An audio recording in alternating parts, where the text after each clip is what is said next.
Bismillahirrahmanirrahim. Assalamualaikum warahmatullahi wabarakatuh. Alhamdulillahilladzi arsala rasulahu bil huda wa dinil haq liyudhhirahu 'alad dini kulli wa kafa billahi shahida. Asyhadu an la ilaha illallah wahdahu la syarikalah wa asyhadu anna Muhammadan abduhu wa rasuluh la nabiyya ba'dah. Allahumma shalli wa sallim wa barik ala sayyidina Muhammad wa ala alihi wa sahbihi ajma'in, amma ba'd. Asbahna ala fitratil Islam wa kalimatil ikhlas wa ala dinin nabiyyina Muhammadin sallallahu alaihi wasallam wa ala millati Ibrahim hanifa wa ma kana minal musyrikin.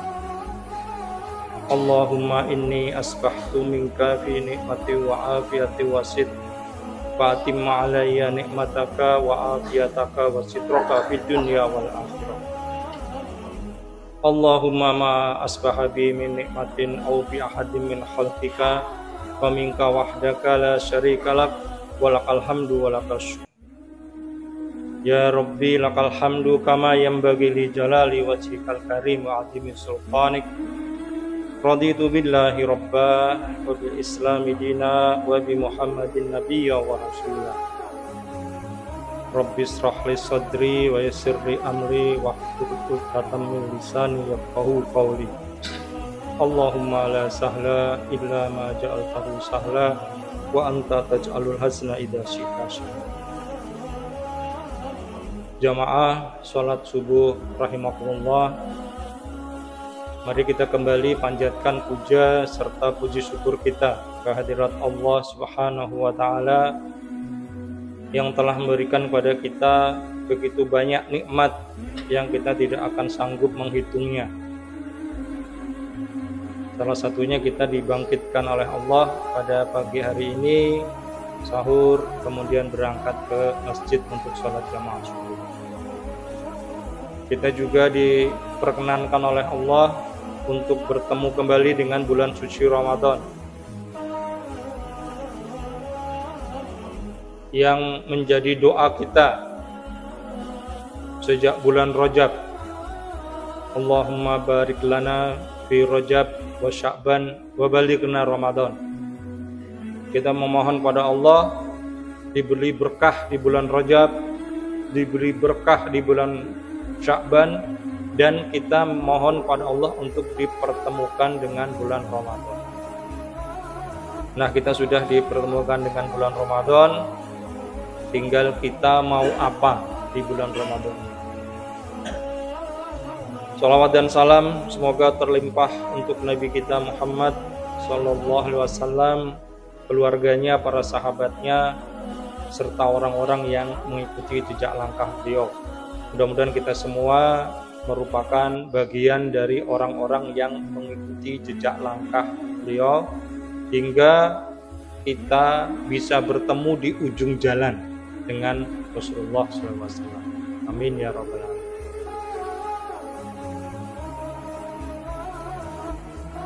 Ada beberapa fenomena disharmoni keluarga. Jadi judulnya hari ini Ramadan, momentum yang tepat untuk harmoni keluarga. Tapi sebelumnya saya ingin membahas tentang beberapa fenomena disharmoni. CNN tahun 2021 itu pernah melansir berita bahwa Indonesia adalah negara ketiga terbanyak fatherless. Fatherless itu apa? Mungkin kita biasa dengar istilah single mother atau single mom. Kemudian ada broken home. Fatherless itu apa? Fatherless adalah fenomena di mana seorang anak tumbuh tidak didampingi secara fisik maupun secara psikologis oleh ayahnya. Fatherless ini bisa bermakna ayahnya sudah tiada, sudah tidak ada, sudah meninggal dunia. Atau bisa juga fatherless ini ayahnya ada, bapaknya ada, tetapi secara fisik jarang bertemu dengan anak, atau secara psikologis ada tapi tidak pernah mengasuh anaknya, tidak pernah ikut ngomong lah bahasa Jawanya kira-kira seperti itu. Fenomena fatherless. Indonesia menurut CNN disebut sebagai negara ketiga terbanyak fatherlessnya. Tapi penelitian ini dibantah oleh beberapa pihak. Gak ada datanya, katanya. Memang data yang ada itu adalah negara-negara terbaik yang bersama dengan ayahnya, anak-anak yang bersama dengan ayahnya. Nah, Indonesia nggak masuk 10 besar. Nggak tahu Indonesia masuk ke berapa. Mungkin datanya termasuk di bawah, paling bawah. Itu fakta pertama dari CNN. Kemudian tahun 2015, KPAI, Komisi Perlindungan Anak Indonesia, itu pernah merilis sebuah laporan tentang kualitas pengasuhan anak di Indonesia. Jadi ini dilakukan survei oleh KPAI. Sampelnya cukup banyak, 800 keluarga yang terdiri satu ayah, satu ibu, satu anak. 2.400 responden seluruh Indonesia. Waktu itu masih 33 provinsi. Hasil dari laporan KPAI itu menunjukkan yang pertama, baru sebesar 27,9% ayah dan ibu 36,9% yang mencari informasi bagaimana cara merawat dan mengasuh anak sebelum dia nikah. Jadi sebelum dia nikah, dia mencari informasi bagaimana merawat anak, bagaimana mengasuh anak. Yang 70% ayah dan hampir 40% ibu itu nggak mencari tahu. Jadi artinya menikah dengan ilmu pengetahuan tentang perawatan anak nol. Nggak ngerti kalau nanti punya anak bagaimana, itu nggak tahu.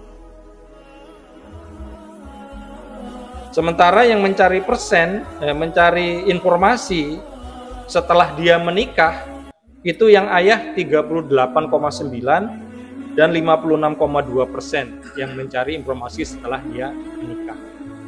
Artinya apa? Ada 60% lebih ayah dan 44% ibu yang bahkan setelah menikah pun tidak pernah mencari tahu bagaimana caranya mengurus anak. Mungkin mereka sibuk dengan bekerja sehingga kemudian serahkan anaknya sama mbahnya, mungkin seperti itu. Atau sibuk bekerja kemudian serahkan anaknya kepada babysitter, pengasuh anak. Itu adalah fenomena yang sedang terjadi. Laporan KPAI ini juga merilis rata-rata waktu komunikasi antara ayah dengan anak itu sebesar 47% dan 46% untuk ibu. Berapa lama waktu durasinya? 1 jam per hari. Ini yang tertinggi. Jadi sehari cuma ngobrol sama anaknya itu 1 jam. Ya mungkin karena kesibukan hari ini banyak sekali orang tua yang akhirnya tidak punya kesempatan untuk berbicara dengan anak-anak. Ada yang orang tuanya memang berangkat pagi, pulang petang, bahkan pulang malam. Ada juga yang pagi-pagi sudah disibukkan dengan anak mau sekolah, jadi persiapan anak sekolah, masak ibunya, bapak, dan sebagainya, sehingga kemudian anak ya tidak bisa untuk diajak ngobrol sama kedua orang. Pagi-pagi nggak sempat ngobrol, malam-malam anak sudah tidur. Jadi 1 jam itu sesuatu yang sangat berharga. Nah, minimnya komunikasi dengan anak ini akan berpotensi pada hilangnya keakraban, hilangnya kehangatan dan harmonis di dalam rumah tangga.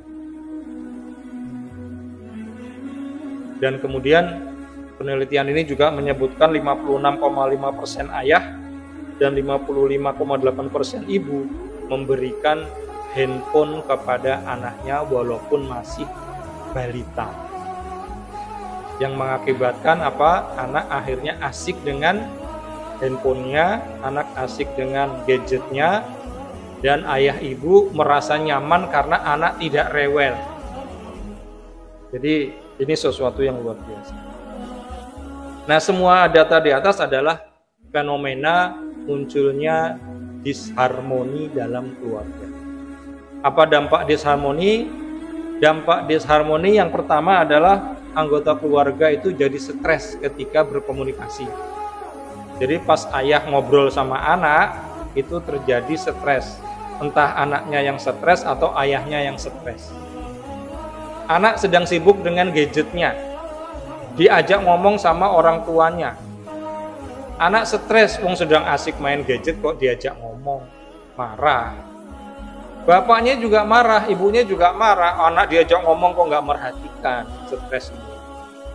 Itu terjadi sudah.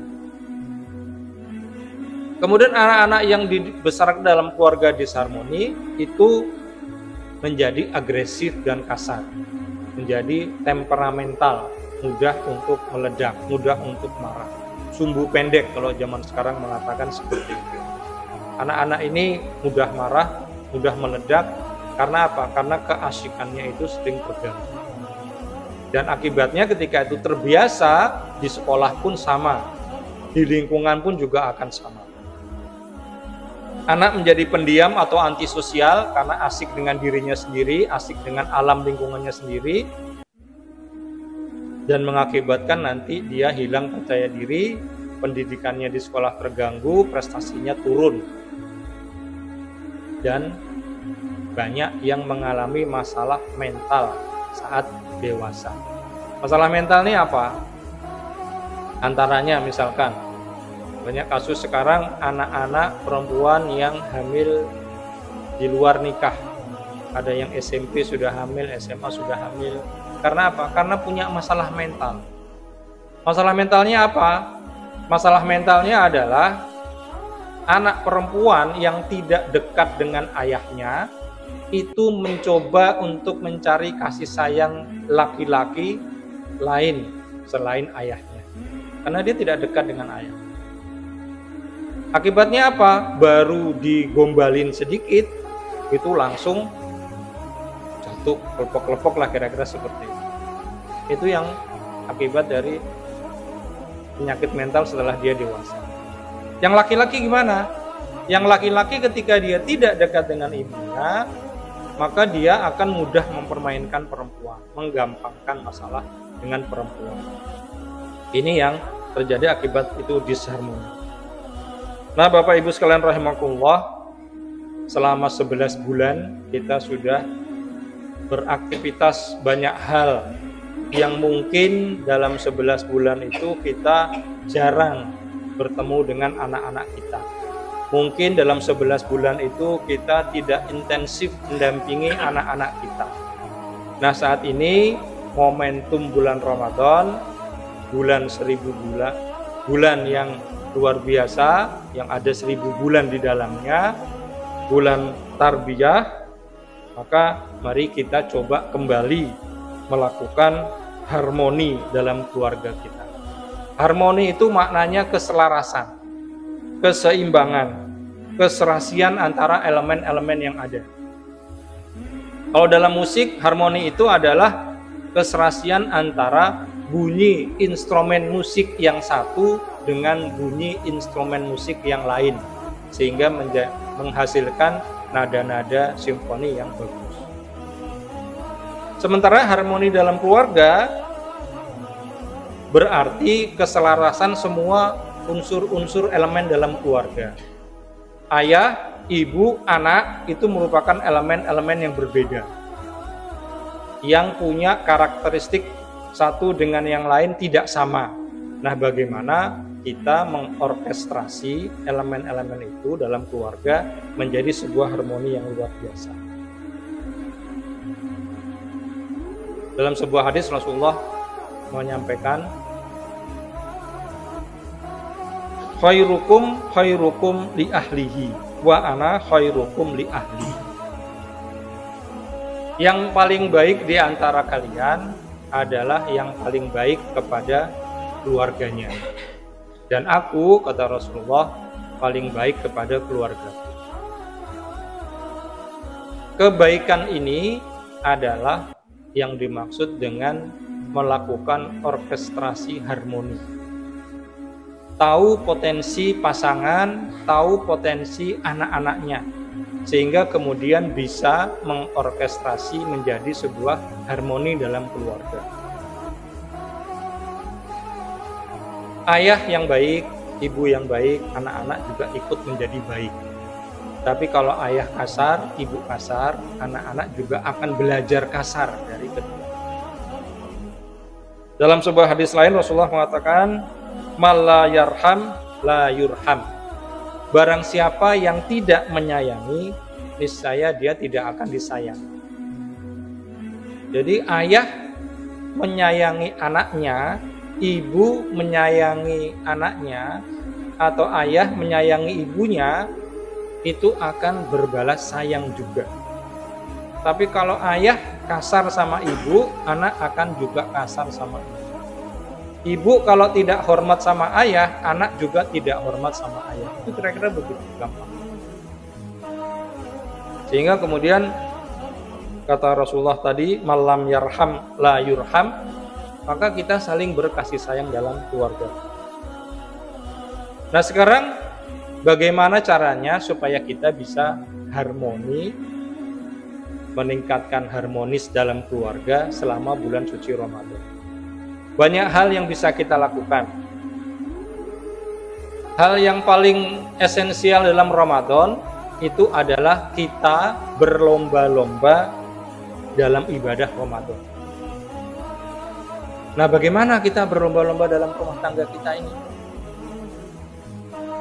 Biasanya ada beberapa keluarga yang menjelang Ramadan itu mengumpulkan anak-anak. Jadi seluruh keluarga dikumpulkan. Melakukan apa? Tarhib Ramadan.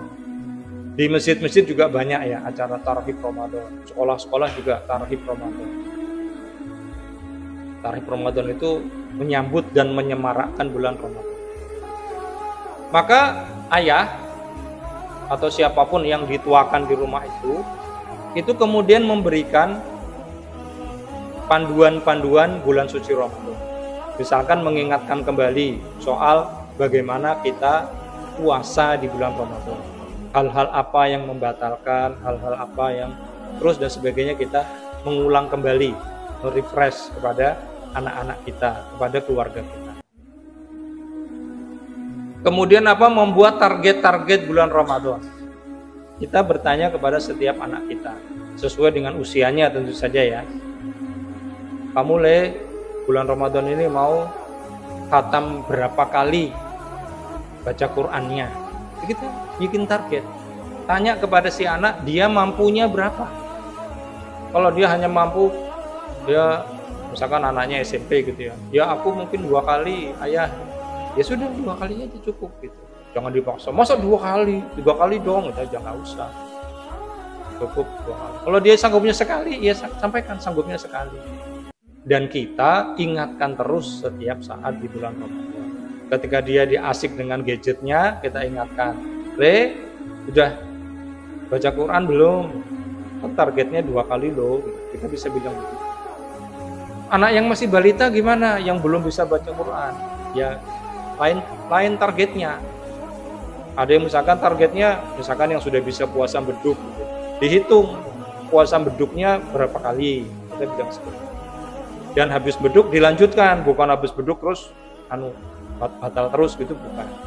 Jadi habis ikut sahur, kemudian beduk, buka puasa, kemudian diteruskan sampai maghrib, itu seperti itu. Karena kadang-kadang ada yang puasa beduk, habis puasa sampai maghrib, habis beduk sampai maghrib, tidak puasa lagi, pokoknya sudah buko, kira-kira seperti itu. Jadi ada target-target yang kita buat. Semua anak kita tanyakan targetnya apa.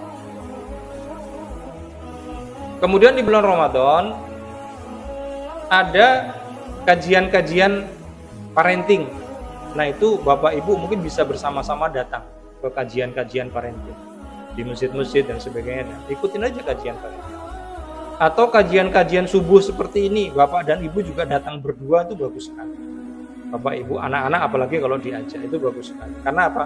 Karena kemudian kita punya kesamaan visi dan misi terhadap sesuatu karena kita mendengar ceramah-ceramah kajian yang sama.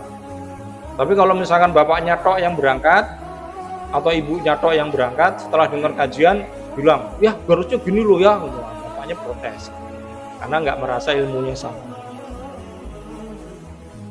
Nah, kemudian yang berikutnya, hal-hal yang bisa kita lakukan dalam konteks fastabiqul khairat ini, berlomba-lomba dalam kebaikan ini, itu saatnya yang tepat untuk mengajarkan anak-anak sholat berjamaah terutama. Ajak anak-anak untuk sholat berjamaah ke masjid.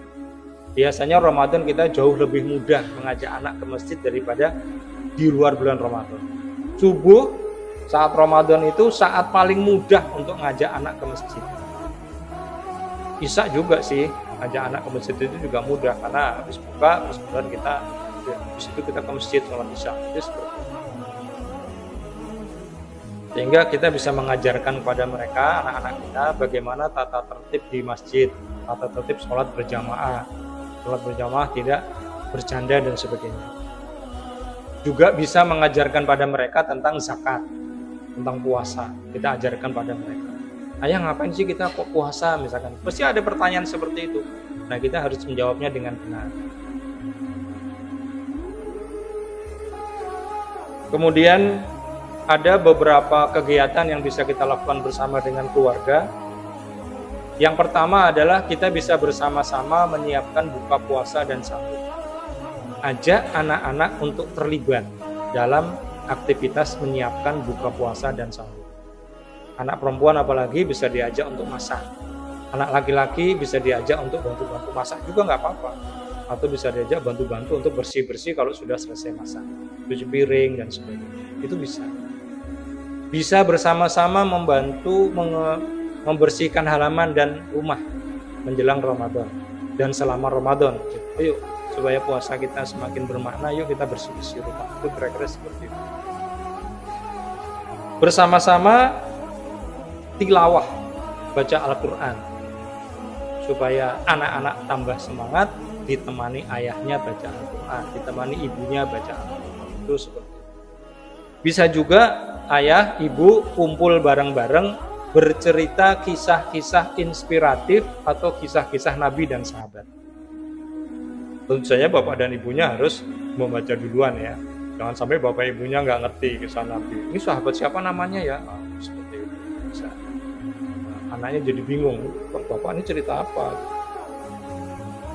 Nah sebetulnya yang lebih menarik adalah wisata kuliner. Puasa kuliner Pak Arif. Wisata kuliner. Wisata kulinernya apa? Wisata kuliner ke masjid-masjid yang ada takjilnya. Nah ini bagus ini. Ada beberapa masjid yang sudah menulis menu, ya.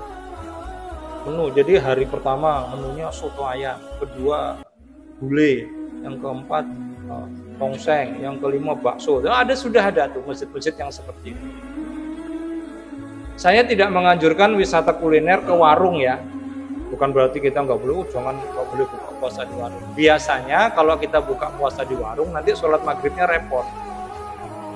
Jadi seringkali terjadi buka puasa di warung, terus warungnya nggak ada musolanya ataupun nggak dekat masjid, itu repot banget. Akhirnya sholat maghribnya terlambat. Ya masih dalam waktu maghrib, tapi sudah menjelang isya baru kita sampai rumah untuk maghriban atau baru nyari masjid baru maghriban. Ini yang harus kita. Jadi wisata kuliner. Anak-anak itu paling seneng diajak jajan. Jadi termasuk Jamas Bos sebetulnya bisa untuk wisata kuliner juga. Jadi tidak usah malu-malu untuk hadir ke masjid takjilan. Karena apa? Ikut takjil di masjid itu yang pertama ya kita dapat makan gratis ya. Gak usah siang-siang makan gratis tapi takjil gratis gitu. Dan yang kedua kita memberikan keberkahan kepada yang donatur atau kepada jamaah masjid yang menyumbang takjil itu.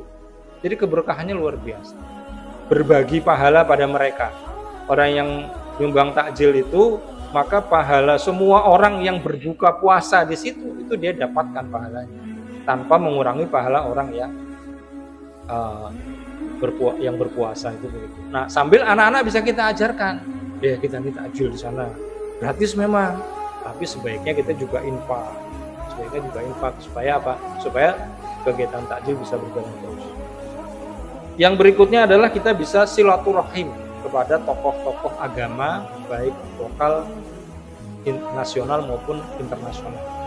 Jadi tokoh-tokoh agama itu kalau kita silaturahimi, anak-anak dikenalkan pada mereka, itu nanti akan membekas. Kalau saya punya pengalaman pribadi, waktu saya SMP, saya diajak sama ayah saya silaturahim kepada siapa? Kepada Muhammad Natsir, Perdana Menteri, kepada Syafruddin Prawira Negara, mantan Presiden Darurat Republik Indonesia, dan beberapa tokoh-tokoh lain. Karena bapak saya senang pengajian-pengajian, diajak, kemudian dikenalkan. Ya, kemudian membekas sampai dewasa. Ide-ide perjuangannya itu membekas pada kita. Nah, kalau kita mengajak anak-anak kita untuk bertemu dengan tokoh-tokoh lokal, tokoh-tokoh nasional, kiai-kiai gitu ya, maka luar biasa, akan membekas pada mereka. Apalagi zaman sekarang kita bisa foto bareng. Nanti anak-anak itu dewasa akan mengatakan, "Wih, saya pernah foto sama Pak siapa sama Pak siapa," itu seperti itu. Itu akan sangat luar biasa. Dan sebetulnya banyak sekali yang bisa kita lakukan ketika kita bulan Ramadan. Nah, Bapak Ibu sekalian, kebersamaan dalam bulan Ramadan itu bisa kita ciptakan bareng-bareng. Bisa kita upayakan, bisa kita rencanakan. Nah, nanti pulang mungkin kita bisa diskusi sama pasangan kita, sama anak-anak kita. Ini kita Ramadan masih banyak nih harinya, mau ngapain aja. Tilawahnya kemarin sudah ditarget belum? Kalau belum ditarget, yuk kita target. Ini kita mau wisata kuliner ke masjid mana nih, kita absen. Oh, jam masbah. Pokoknya Senin jam masbah, soalnya gulai kambing, misalkan seperti itu gitu. Terus ini masjid sekarang ini Jogokaryan, ini masjid gede. Itu sambil wisata gitu kita luar biasa menanamkan kepada mereka soal akidah dan sebagainya. Masjid gede Kauman, masjid gede Kota Gede. Wah, pokoknya banyak lah yang bisa kita lakukan. Wisata kuliner sekaligus kita mengisi rupiah kita. Jadwal juga kita mau berkunjung ke tokoh-tokoh mana yang bisa kita lakukan. Demikian yang bisa saya sampaikan pada pagi hari ini. Mari kita tutup bersama dengan doa penutup majlis. Subhanakallahumma bihamdika asyhadu an la ilaha illa anta astaghfiruka wa atubu ilaik. Assalamualaikum warahmatullahi wabarakatuh.